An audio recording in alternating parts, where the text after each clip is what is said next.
Hi friends, this is your pal Scott Garibay, and today we're going to talk about Dungeons & Dragons, and we're going to talk about the brand new F1 movie by Brad Pitt and Kerry Condon and Javier Bardem, and I believe his name is Dramos Idris. He's brand new. This is the first film I've seen him in. Fantastic film. There are spoilers for F1 in this. So what I want to talk about today is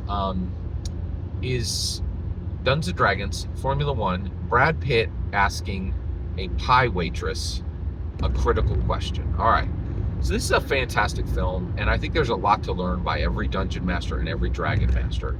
So let's dig in. All right, so in the film, Javier Bardem comes to Brad Pitt, and he's like, hey, I need a driver for my team, right? And Sonny Hayes, so Brad Pitt says, dude, I'm like 55, right? And I haven't driven Formula One in 30 years, right? And so Javier Bardem says, listen, I need somebody who can do the thing, and you've already done it because he did drive Formula One 30 years ago. I don't have any time, and I need to get this done. And the reality is, I know you don't have a seat right now, but you also have the ability to win. You are everything I need. You're available. You can win. I know you. We have a relationship. I know you'll at least consider this. And he offers him, and he gives him a first-class ticket to where they're racing next. Saying, hey, be there. We'll put you in the seat, right? So basically, this conversation happens in the South, okay? It happens in a pie shop. Now, I love the South, and I love the Midwest, and I live on the east. I live in the northeast of America, and we don't have pie shops here, right? But I have lived in Louisville, Kentucky. I have lived in Savannah, Georgia, right? And I can tell you, they have pie shops. Literally shops that serve nothing but pie, and it is amazing, right?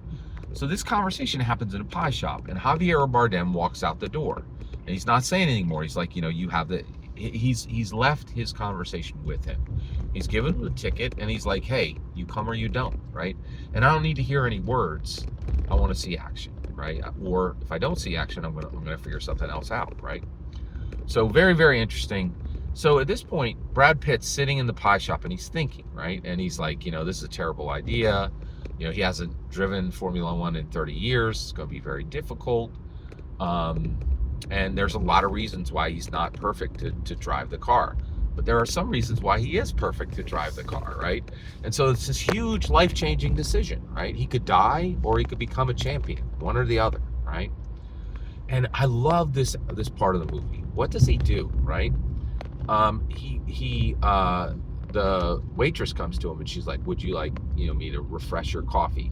Because he's got a big nice slice of pie right in front of him, and he's like, yes please. And so she pours the coffee, and he says, hey, if an old friend came to you and they made you an offer that you knew 100% was too good to be true, would you take it? And she's like, well, how much are we talking about, right? How much money are we talking about, this offer, right? And so Brad Pitt says, it's not about the money, right?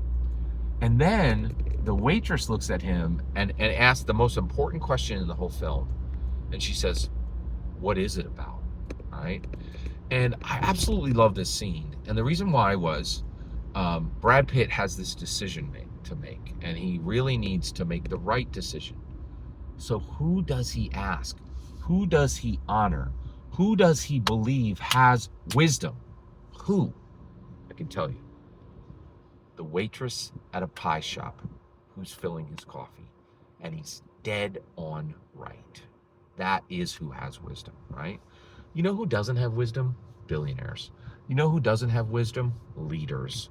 You know who doesn't have wisdom? Institution specialists, right? We are in a world right now where literally trust in every major what used to be trusted, what used to be honored, what used to be respected, you can throw it all out, right? Today, in today's world, the person with the most wisdom is a waitress at a pie shop, right? Now, what is the lesson of this, right? Well, the biggest thing is respect the little people. Respect the little people. Now, okay, now, wait. Why are you saying that a waitress in a pie shop is a little person, right?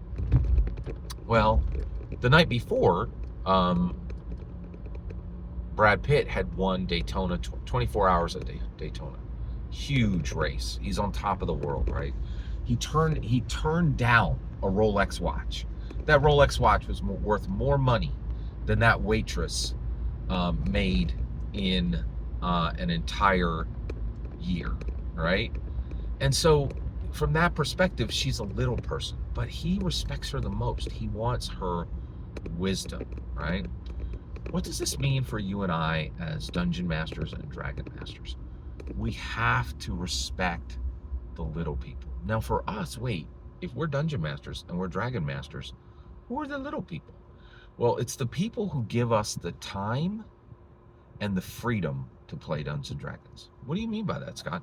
Well, I run Dungeons and Dragons at my house, right? Who are the little people?